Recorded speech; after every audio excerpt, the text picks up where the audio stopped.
Saya terharu sebab saya dijemput dengan baik. Itulah sebab saya datang menyapa jamaah yang ada di bawah.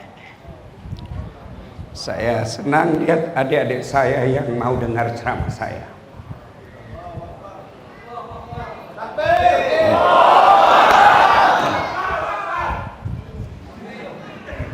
Masa saya kecil seperti yang saya jabat tangan saya datang.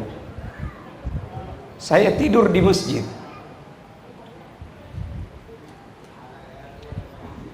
Saya kalau Ramadan, sebab orang tua saya orang susah,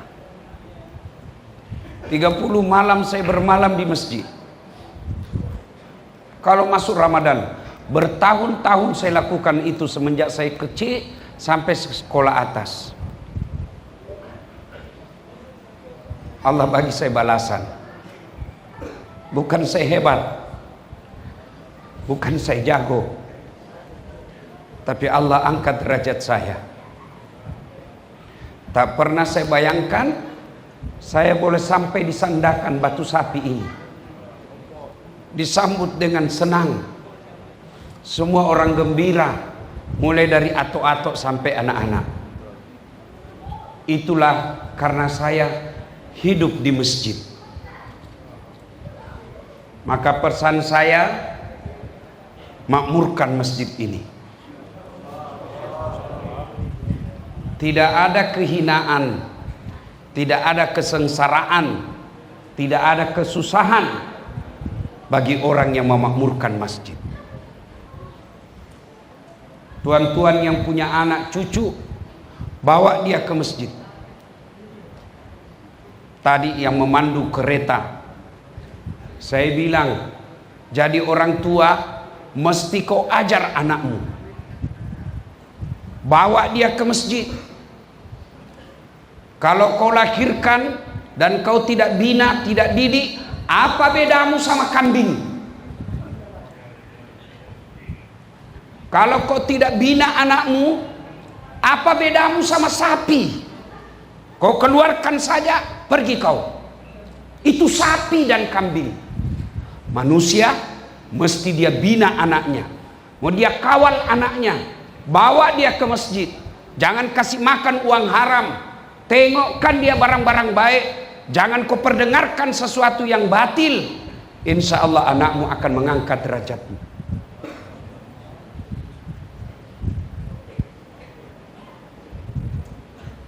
Ibu bapak saya orang susah.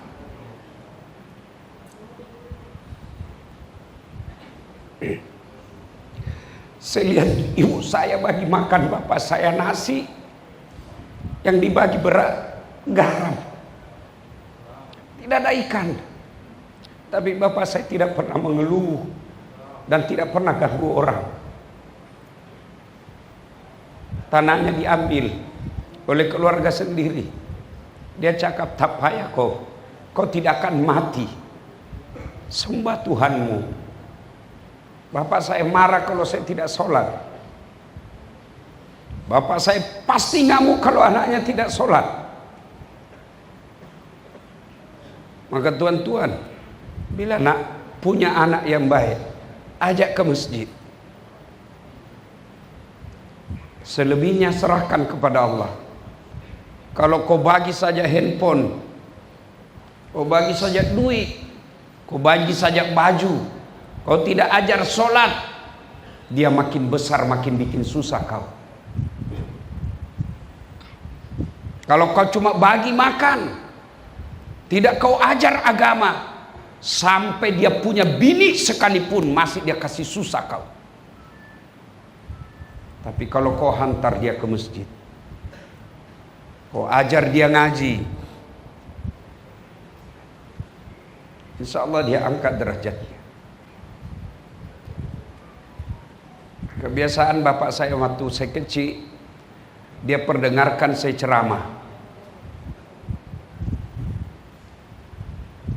Apa dia bilang? Kau dengar ceramah, apa yang saya dapat? Minimal saya tahu agama. Soal saya amalkan atau tidak, kita doa lagi. Tapi kalau anakmu tak pernah dengar dakwah, macam mana mau dia tahu agama? Coba anak-anak kita sekarang, dari kecil dia sudah pengen handphone. Apa dia tengok di handphone? Film-film porno. Apa dia tengok di handphone? TikTok yang merusak otaknya. Nasib baik kalau ceramah Dasat Latif dia tengok. Maka saya senang sekali melihat adik-adik saya tadi, mereka gembira menyambut untuk dengar dakwah. Saya pesan khusus kepada takmir masjid, bila ada anak-anak begaduh di masjid, jangan kau usir. Bersyukur kalau masih ada anak ribut di masjid, berarti insya Allah masih ada orang yang akan melanjutkan makmurkan masjid kita. Tuan-puan yang saya hormati, wa qala idzan bismillahirrahmanirrahim. Ya ayyuhalladzina amanu taqullaha haqqa tuqatih wa la tamutunna illa wa antum muslimun. Wahai orang-orang yang beriman, bertakwalah kalian kepada Allah dengan sebenar-benarnya takwa, dan jangan kamu mati kecuali dalam keadaan beragama Islam. Ayat ini Jumat dibacakan khatib. Sejak 1400 tahun yang lalu, tiap Jumat ayat ini mesti dibaca. Kalau ada ayat yang selalu dibaca, pasti ayat itu penting. Saya nak tanya, masih ingat masa Covid 2020, 2021? Masih ingat Covid? Masih ingat? Ada anjuran yang selalu diumumkan. Apa itu? Ada yang ingat? Anjuran pengumuman yang mesti diumumkan di masjid, di sekolah, di office, di tempat-tempat awam, ada pengumuman. Apa itu? Guna masker. Iya kan? Kenapa guna masker? Masa itu penting guna masker, maka diumumkan pagi, tengah hari, petang, malam, pakai masker, pakai masker. Kenapa? Waktu itu masker penting. Sekarang masih ada pengumuman itu? Masih ada? Jawab dulu, masih ada? Kenapa? Tak penting lagi. Kalau ada yang guna masker sekarang, ada dua kemungkinan: sakit atau hidungnya pesek. Masker penting 2020. Sekarang tak lagi. Kenapa? Sudah lepas. Covid sudah selesai. Tapi ayat ini sudah 1400 dibaca terus. Kenapa? Penting. Wahai orang-orang yang beriman, bertakwalah kalian kepada Allah dengan sebenar-benar takwa. Jangan takwa politik. Mana itu takwa politik? Bila nak diundi, bajunya macam Ustadz Dasat, pakai songkok, pakai gamis, muslim. Bila nak dicoblos, selesai dicoblos, hilang lagi. Jangan Islam seperti itu. Takwa kau dengan baik, takwa kau dengan sebenar-benar takwa, dan janganlah kalian mati kecuali dalam keadaan beragama Islam. Ayat ini tak masuk akal kan? Jangan kamu mati, berarti mati kau yang ngatur. Jangan kau mati ya, berarti mati mau-mau. Padahal mati, you mau atau tidak, tiba saatnya pasti mati.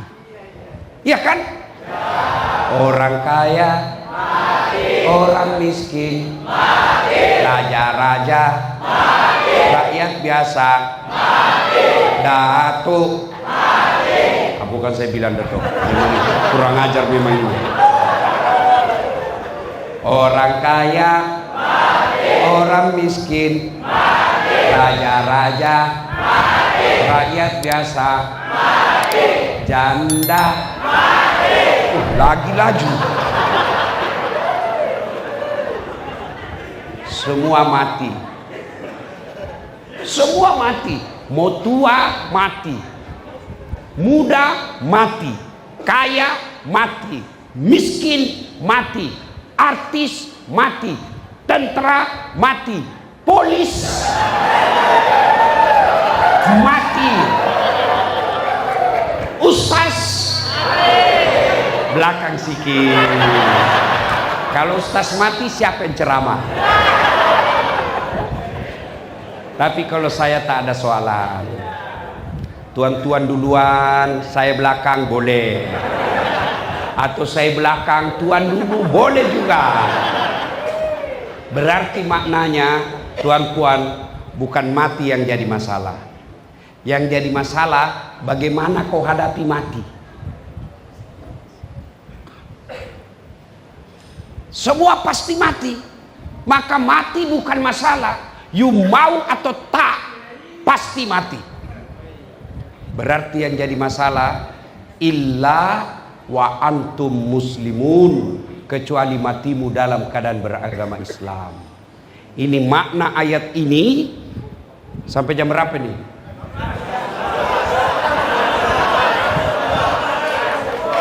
Jam 12. Kau enak, saya menderita. Berarti ayat ini Allah ingin sampaikan, Datuk Anil, kau muslim, tapi belum tentu kau mati muslim. Dasat, kamu muslim, tapi belum tentu kau bawa Islammu mati. Itu makna ayat ini. Banyak orang muslim matinya kafir. Insya Allah kita tidak akan mati dalam keadaan abuk dadah. Betul, amin. Insya Allah kita tidak akan mati dalam keadaan berzina. Dia pergi keke, dia ambil cewek, makan obat kuat, kopi jantan semula jadi. Hah? Sup, sup, sup, sup. Kena serangan jantung, mati di atas perut, mati kafir kau bos. Dia lagi judi sabung ayam, didapat sama polis. Wih, polis, lari. Kata polis, jangan lari, lari dia, jangan lari, masih lari. Polis tembak ke atas, bah, masih lari, tembak lagi 2 kali. Pak ke atas, masih lari, tembak lagi 3 kali. Pak, masih lari, terpaksa ditembak kakinya. Tung, kakinya ditembak, kepalanya kena. Saya tanya kawan saya polis Indonesia, kenapa mana boleh? Kau tembak kakinya, kepalanya kena. Dia bilang soalnya waktu ditembak dia jongkok.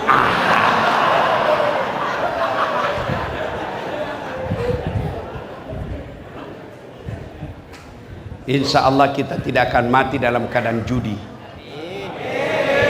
Insya Allah kita tidak akan mati dalam berzina. Tapi yang boleh membuat kita mati kafir, hubbi aklil haram, suka makan barang haram. Apa itu? Menerima uang sogo, undi, dun.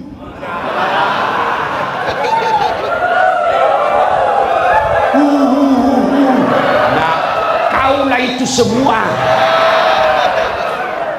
Saya heran, puasa Ramadan tidak ada lepas puasanya. Rajin jamaah di masjid, rajin dengar ceramah, tapi bila ada calon dun, berapa? Bos, kau dengar baik-baik ah? Kau dengar baik-baik. Tolong jawab saya, tolong jawab. Kalau kau terima uang sogo 300.000 kau kaya tidak? Jawab. Kalau dibagi kau dan kau terima 300 ringgit, kau kaya tidak? Tidak juga kau kaya. Kalau kau tolak uang 300 ringgit, kau miskin tidak? Tidak juga kau miskin.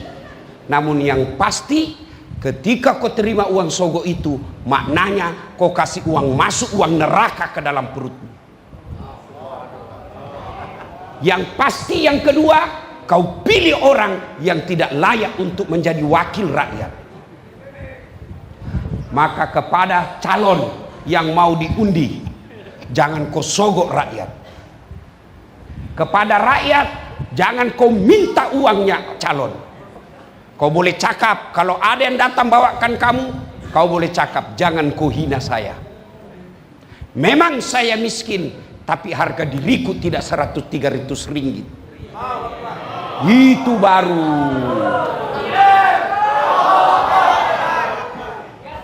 Saya mau tanya, ada orang Bugis di sini? Coba kau angkat tangan. Masya Allah, angkalinga kau ada ya lo, kalinga kau. Kau dengar ini sesama orang Bugis, ini orang Bugis. Jangan kau kasih malu orang Bugis, bos. Jauh-jauh kau merantau tinggalkan tanah Bugis, kau mau disogok 300.000. Orang Bugis punya harga diri.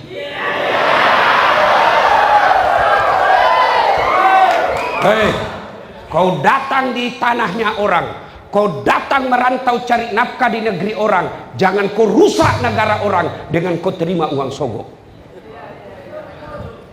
Kau bersyukur orang Melayu mau terima kau hidup di tanah Melayu. Maka jangan kau rusak tanah Melayu dengan kau minta uang sogok. Kau tidak akan kaya dan kau tidak akan miskin dengan uang 300 ringgit. Itu baru orang Bugis. Boleh? Begitu juga orang Melayu. Kamu jangan rusak negaramu sendiri. Orang lain datang tak rusak negaramu. Masa kamu punya negara kamu rusak dirimu sendiri? Macam mana caranya? Jangan kau terima uang sogok. Kau tidak miskin dengan uang sogok. Kau tidak akan kaya dengan uang sogok. Yang pasti kau tutup masa depan orang baik jadi pemimpin. Sekarang coba tengok, hanya orang ada duit mau calon dun. Kenapa? Karena mahal. Coba kalau kamu semua tidak mau disogok, siapapun boleh. Kenapa? Tidak mesti uang sogok.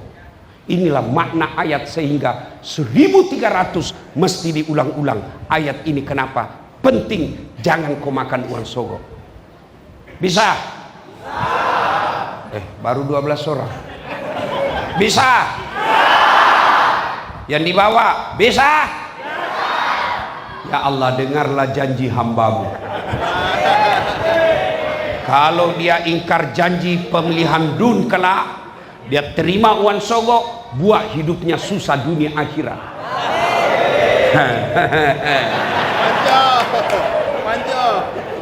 Udah? Cukup ya? Nah. 3. Ini masjid. Kau tengok di padang Masar kelak, buka kitab Durratun Nasihin. Di padang Masar kelak, matahari dari kepala, kata Nabi, seolah-olah tinggal 1 jengkal panasnya. Bagaimana itu panasnya? Sedangkan sekarang saja kau upacara bendera jam 9 banyak yang pingsan. Padahal matahari masih jutaan kilometer sampai ke atas. Ini nanti matahari seolah-olah macam ini. Ini matahari. Rupanya calon kau ya.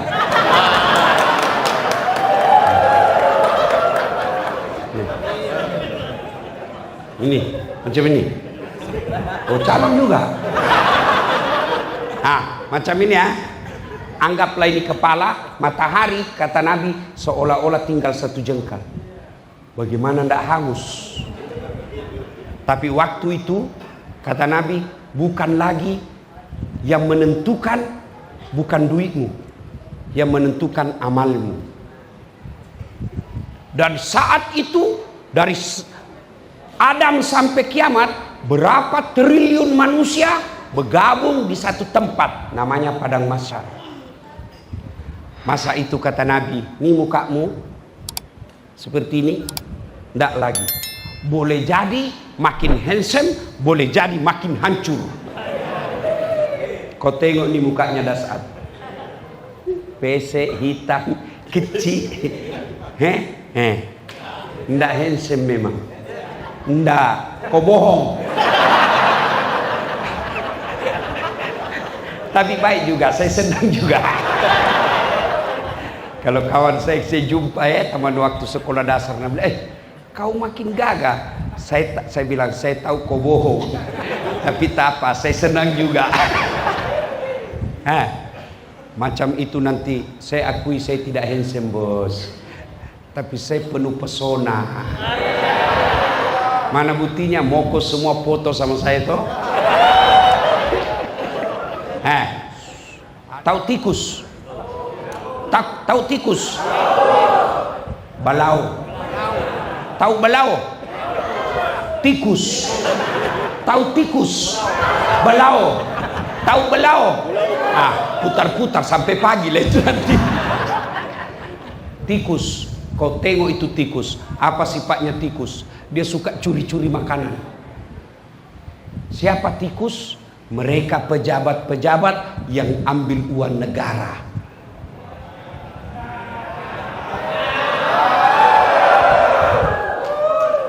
Ada ahli parlemen, ada YB, ada pejabat. Kalau di Indonesia bupati, wali kota, anggota DPR ambil uang negara balau. Jadi tak payah kau risau. Mau apa kita rakyat? Tidak mungkin kita pergi tangkap mereka. Tidak mungkin juga kita lempar. Kita tidak mungkin juga kata-kata kasar di medsos. Kita doa saja sambil bilang, penjilat. Iya tuh. Siap.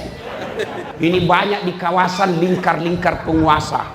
Lingkar-lingkar pejabat, lingkar-lingkar Datuk Bandar, lingkar-lingkar YB, lingkar-lingkar ahli parlemen. Itu semua samping-sampingnya hati-hati, biasanya penjilat.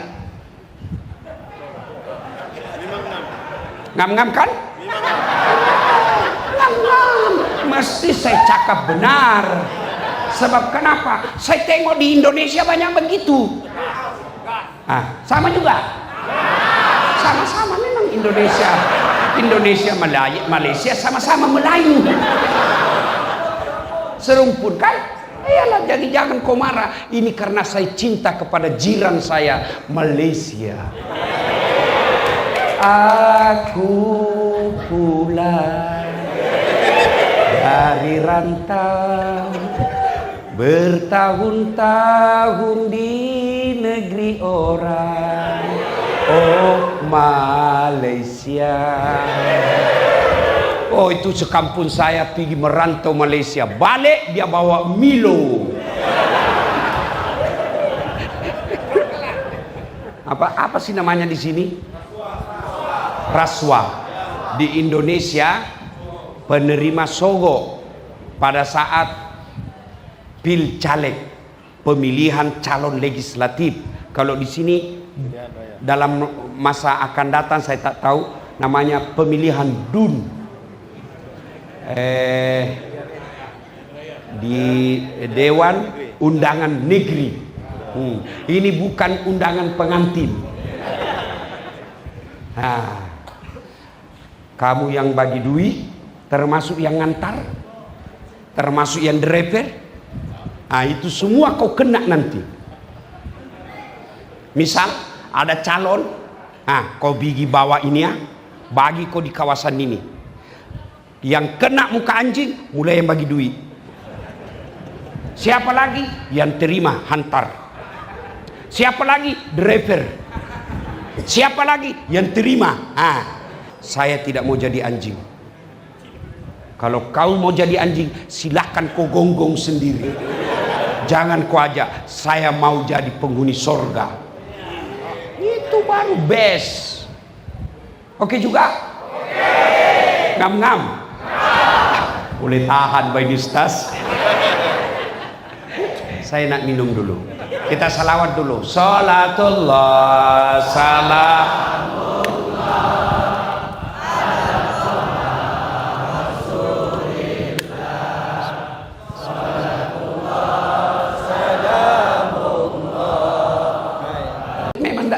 mereka orang di channel Selawat.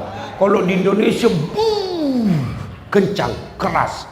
Sini kayak lobet. Itu macam itu mau poligami. Coba kencang-kencang. Salatullah ala toha rasulillah. Salatullah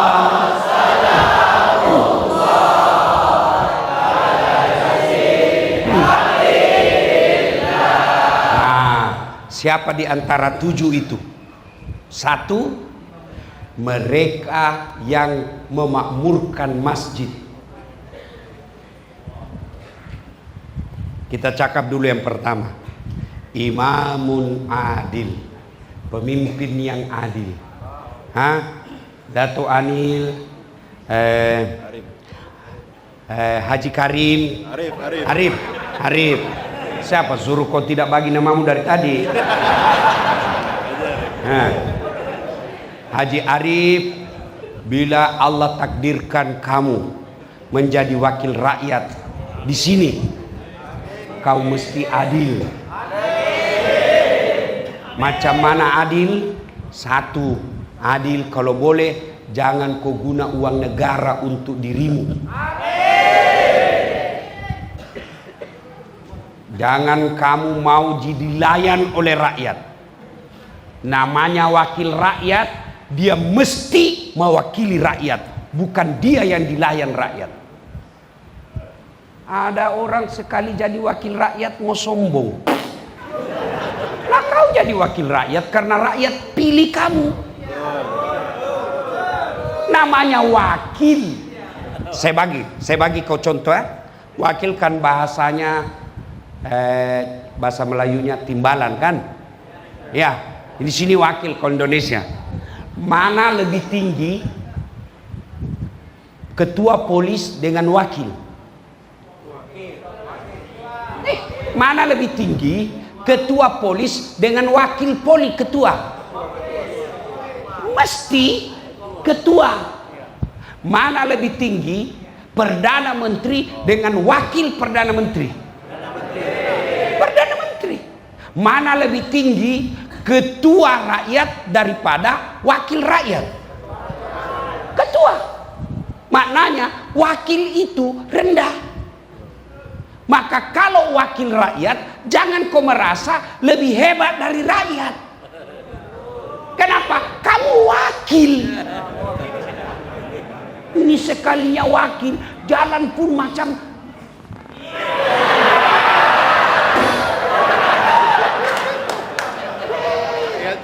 banyak itu. Kalau mau calon, wih baik betul. Sekali terpilih.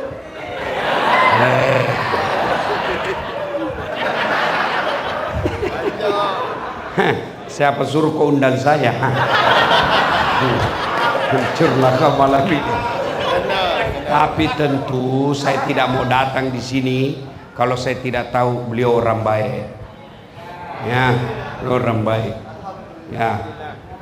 Imamun adil. Yang kedua, yang dilindung dalam bilik, mereka yang memakmurkan masjid. Kata hadis, mereka yang menggantungkan hatinya di masjid. Kata mahasiswa saya, mati kita itu Ustaz. Kalau digantung hati, bukan itu kau ambil hatimu, kau gantung hatimu, mati kau dong. Sama juga kalau kau bilang kau adalah belahan hatiku, tidak mungkin cewekmu belah hatimu. Itu namanya bahasa kiasan. Nah, sekarang kenapa orang malas pergi masjid? 1, karena dia tidak tahu pahalanya. Kau dengar baik-baik ya, pahala berjamaah ke masjid. 1, kata Nabi, kalau dia wudhu dulu, lalu dia pergi masjid, melangkah kaki kanannya 1 pahala, melangkah kaki kirinya gugur dosa kecilnya. Jadi jika rumahmu dari masjid ke rumah 200 meter, PP 400 meter, berapa langkah kaki itu? Satu kaki kanan, satu pahala. Melangkah kaki kiri, gugur dosa kecil. Apalagi kalau kau jalan macam ini.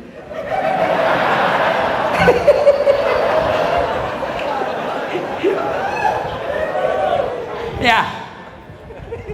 Ya.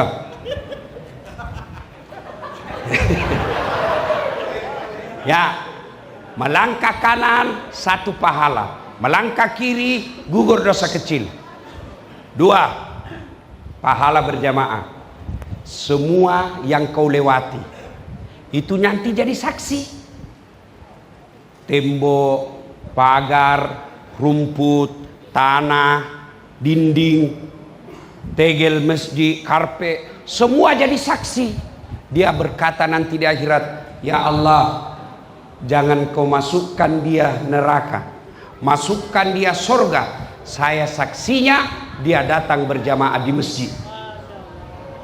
Itulah sebabnya Nabi anjurkan, kalau kau pergi masjid, limpas sana, pergi balik sana, supaya tambah banyak saksi. Jangan juga kau salah paham. Kau tinggal di Batu Sapi, mau pergi berjamaah, kau pergi KK dulu, kau pergi bandar dulu, baru balik. Selesai sudah orang sholat baru kau datang.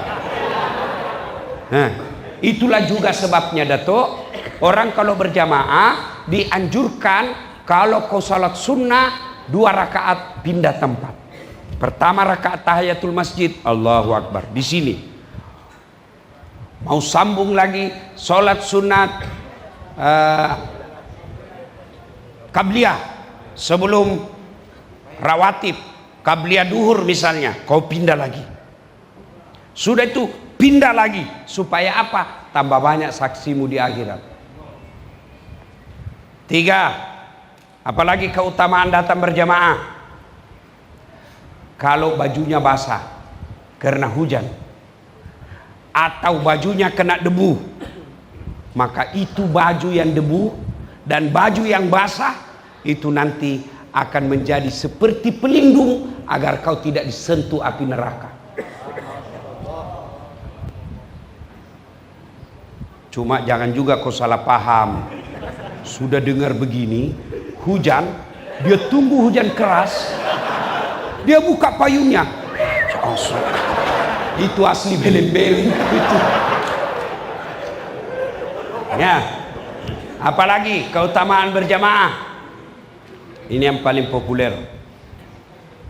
Lipat 27. Maknanya 1 kali kau sholat di masjid, 27 kali kau sholat di rumah baru sama pahalamu. Apalagi keutamaan berjamaah di masjid. Di masjid insya Allah lebih khusyuk. Kalau kau di rumah kan bingung, ini saya sudah tahayat atau belum, 3 atau 2, sudah apa belum. Tapi kalau di masjid tidak perlu risau. Kenapa? Ada imam. Apalagi keutamaan berjamaah di masjid. Di masjid ada doa bersama. Mungkin kita tidak tahu baca doa, mungkin kita tahu banyak dosa, tapi ada imam hafal Quran, alim ulama, mimpin doa. Dia yang berdoa, satu masjid kena semua doa. Itulah sebabnya imam bila berdoa, bacalah doa yang orang tahu makna doa itu dan perdengarkan. Biasa juga ada doa kita tak tahu apa dia minta, kita di belakang amin saja. Amin, amin. Pangkalingai ki bosaga milau. Kasih dengar juga kita apa kau minta. Siapa tahu yang jadi imam anak bujang, dia minta, ya Allah bukakanlah pintu jodoh bagiku, ya Allah bukakan jodoh bagi kami. Kata bapak di belakang, amin. Didengar bininya di atas, bininya cakap juga, amin. Itu berarti kau izinkan suamimu kawin lagi. Ya. Inilah keutamaan berjamaah.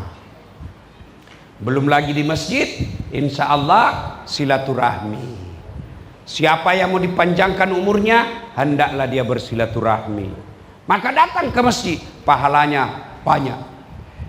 Dua, kenapa orang malas masjid? Satu tadi, dia tidak tahu. Dua, dia tidak tengok pahalanya. Coba kalau si Arif, Haji Arif umumkan, siapa yang datang sholat subuh berjamaah, saya bagi 2 liter minyak goreng, 10 kilo beras, 20 ringgit duit. Saya yakin jam 5 subuh sholat, jam 2 sudah penuh masjid. Kenapa? Dia tengok ada 2 liter minyak goreng. Padahal berjamaah di masjid, kata Nabi, andai kau saja lihat pahalanya, kau akan datang ke masjid meskipun kau dalam keadaan merangkak. Ada lagi lebih hebat, kalau subuh kau sholat 2 rakaat sebelum masuk waktu subuh, pahalanya lebih berat yang 2 rakaat daripada dunia dan isinya. Datangkah berjamaah. 3, keutamaan kenapa orang malas ke masjid. Manajemen masjid tidak bagus, pengelola masjid tidak baik. Macam mana orang mau pergi masjid? Ada masjid saya, Datuk, di Makassar, umur panjang Datuk, saya jemput pergi Makassar, tengok itu masjid saya. Masjid saya dibawanya kolam, melingkar dia, ditengok itu masjid. Dibawanya masjid kolam, ikannya ikan koi. Imamnya Datuk sudah 2 kali lomba hafal Quran 30 juz, juara 1 di tingkat Sulawesi Selatan. Hafal Quran, tukang azannya kita gaji untuk azan, penceramanya kita bagi judulnya. Ini kau bahas, Masya Allah. Karpetnya empuk, dingin. Di dindingnya kalau selesai sholat nampak langsung bacaan zikir yang dibaca imam, jamaah semua ikut. Dia tengok saja di atas dinding. Mumpung saya ingat, kalau bisa ini kalau sholat jangan diaktifkan, karena orang baca. Nih ya, orang pergi masjid senang hati. Itu kalau 10 malam terakhir kita pasang videotron di depan, penuh sampai ke jalan. Padahal tak ada atap, dia di jalan saja ikut imam. 10 malam terakhir Ramadan, malam itikaf, orang nyaman pergi masjid. Ini macam mana orang pergi masjid? Orang yang azan, yang sudah tua, atau hayya sholat,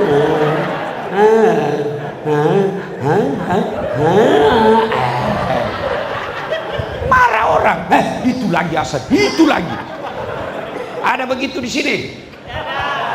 Ya, kaulah anak muda. Kenapa orang tua pergi azan? Karena kau anak muda yang baik suaramu, kau tidak datang.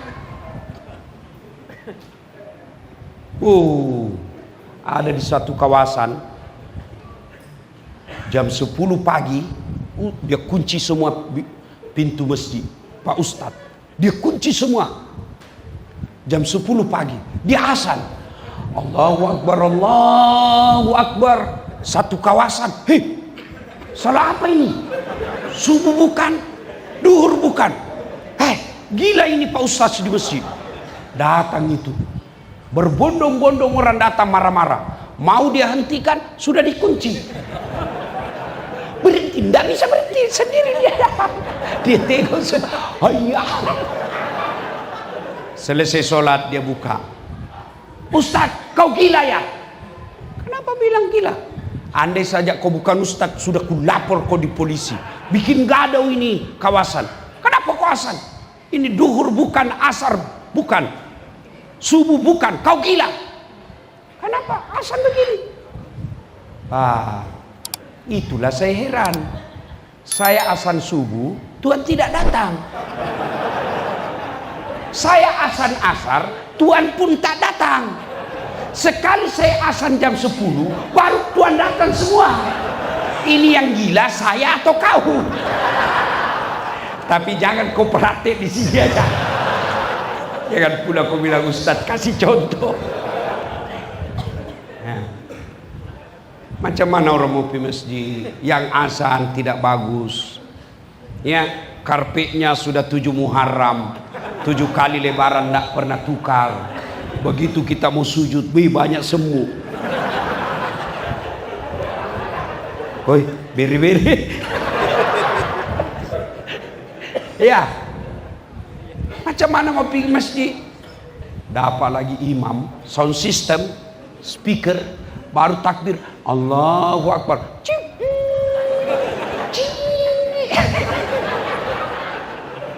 Kita mau baiki sudah takbir, terpaksa kita tahan lah. Ya, ada lagi imam, dia balik-balik sunnah Nabi. Kata Nabi, kalau kau jadi imam, ringkaskan bacaanmu. Yang kedua, baca yang umumnya orang hafal. Ini sekali dia jadi imam, gayanya baru naik bergaya.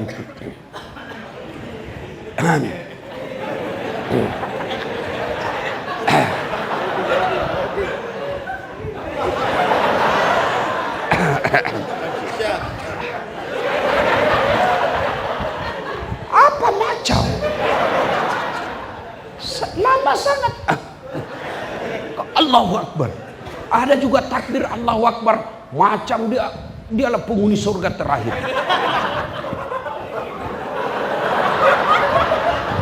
Allahu Akbar. Jangan panjang-panjang.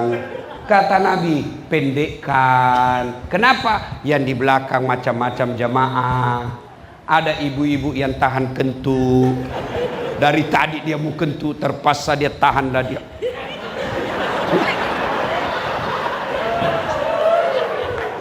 Ada pula mungkin anak-anak remaja yang dia lupa kunci motornya, melengket di situ basikal. Hilang sudah motor saya. Ada juga barangkali tuan-tuan bapak-bapak yang janji kawannya, dia mau janji tanda tangan, takut ditinggal, lama pula ini mah. Maka Nabi kata, pendekkan bacaan sholatmu. Yang kedua, kata Nabi, bacalah yang umumnya orang hafal. Ada juga imam, dia senang yang susah, Pak. Dia saja hafal. Enggak, Nabi bilang, kalau perlu, kalau imam saya suruh kombinasi. Rakaat pertama kau baca surah Quran besar. Rakaat kedua kau baca surah Juz Ammah, yang surah-surah pendek. Kau tengok, kalau orang baca wadduha, kita ikut. Kenapa kita hafal? Baca kul huwallahu ahad, anak-anak ikut. Kul huwallahu ahad, Allahu samad, lam yalid. Kenapa? Dia hafal. Iya toh? Tapi begitu imam baca Al-Anfal ayat 5 sampai 70. Kita mau ruku, imam belum selesai. Kita mau ikut, kita tidak hafal. Terpaksalah kita baca pengumuman di atas TV. Ali bin Abi Thalib, sabda Rasulullah SAW. Dia baca semua itu. Ya. Yang kedua, kenapa disuruh orang baca umumnya hafal? Supaya kalau imam salah, ada yang boleh bantu. Coba kalau imam baca wadduha salah, kita boleh bantu. Kenapa? Kita hafal. Tapi kalau imam baca susah, salah, hadapi sendiri susahmu. Siapa suruh kau bikin masalah? Ini tidak tahu, wallahu alam, cerita aja nih. Tidak tahu benar atau tidak. Dia balik dari pondok hafal Quran, disuruh imam. Itu masjid-masjid tua. Jadi imamlah dia. Fatihah kita ikut, dia jamaah ikut semua husu. Dia bacalah surah yang hanya dia hafal. Tiba-tiba ada cicak jatuh. Jatuh cicak kena telinganya. Kena telinga kaget. Orang kaget pasti hilang hafal. Apa lanjutannya ini? Dia lupa. Apa sambungnya ini? Dia tidak ada juga. Terpaksa ini memang dia cakap. Tolong bantu di belakang. Dia belakang pun cakap. Saya juga tidak tahu. Tiba-tiba ada anak muda berteriak. Dia bilang, kalau begitu ya sudah, Allahu Akbar. Ya.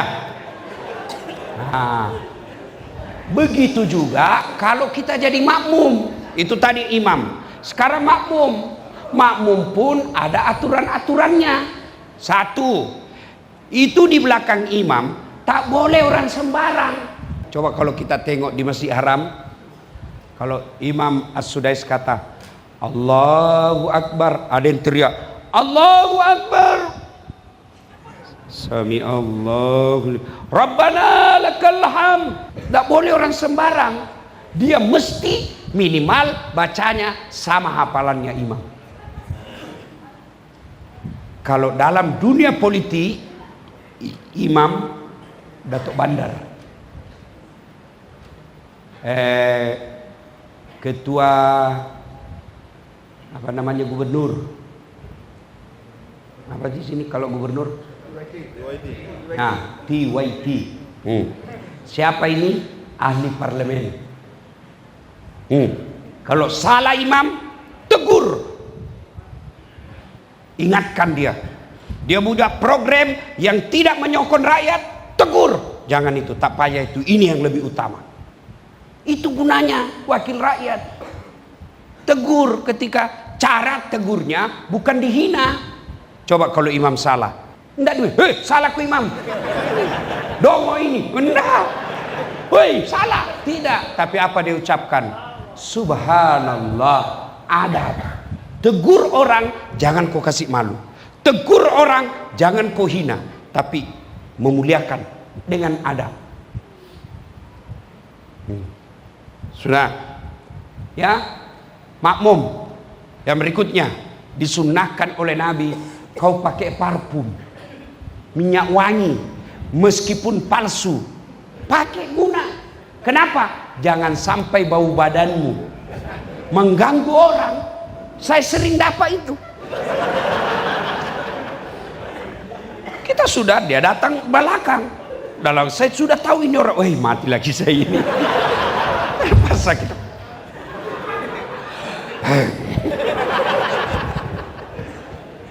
Tuh.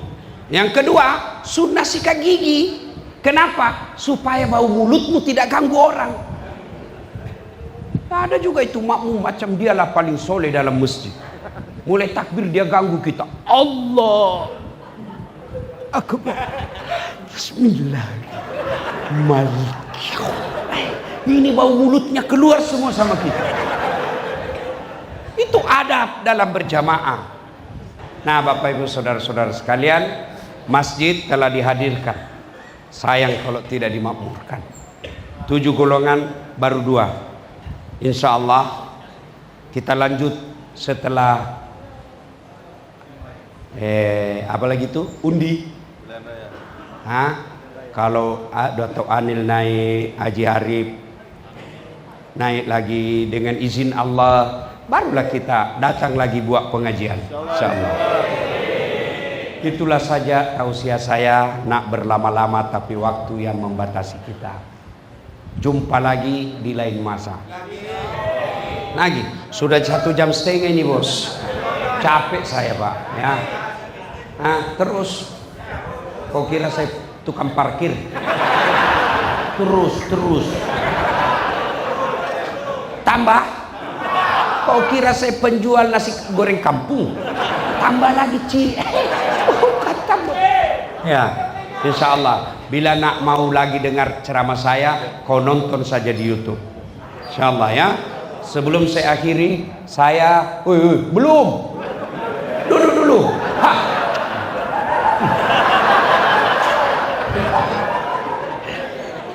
Ya, tuan-tuan, siapa nak lama-lama bersama saya, saya damping selamanya 12 hari, sila umroh. Saya ada perancangan umroh bersama ikhlas.com. Ikhlas.com bulan 9. Harga jimat, tapi spesial bersama Dasat Latif. Apa yang kau dapat kalau bersama Dasat Latif, ada bagi tausiah selama jalan. Ada tabligh akbar di kebun kurma. Ya, dibimbing, dijelaskan apa yang terjadi ketika kau sa'i, apa yang terjadi ketika tawaf, semua itu. Nah, bagaimana caranya? Kau daftar ikhlas.com. Insya Allah tidak ada yang mustahil di sisi Allah. Ya, terakhir sekali saya nak bagi hadiah kepada Haji Arif. Nah, ini mana? Ini hadiah saya. Ya. Ini Haji Serban. Sarung. Sama sarung saya. Kau tengok sarung saya. Oh ya betul. Ya, putih. Nah. Sarung saya. Kenapa saya bagi putih? Supaya kau putihkan harga diri orang-orang yang ada nanti kau tinggi mewakili kamu. Nah, sarung bagi kami orang Bugis biasa kita pakai makalimbu. Apa itu makalimbu? Macam ini. Nah, kau pegang itu. Nah, ini namanya makalimbu. Ya, kalau kita dingin kita pakai ini. Saya berharap bila kelak kau terpilih, lindungi rakyatmu dari kedinginan.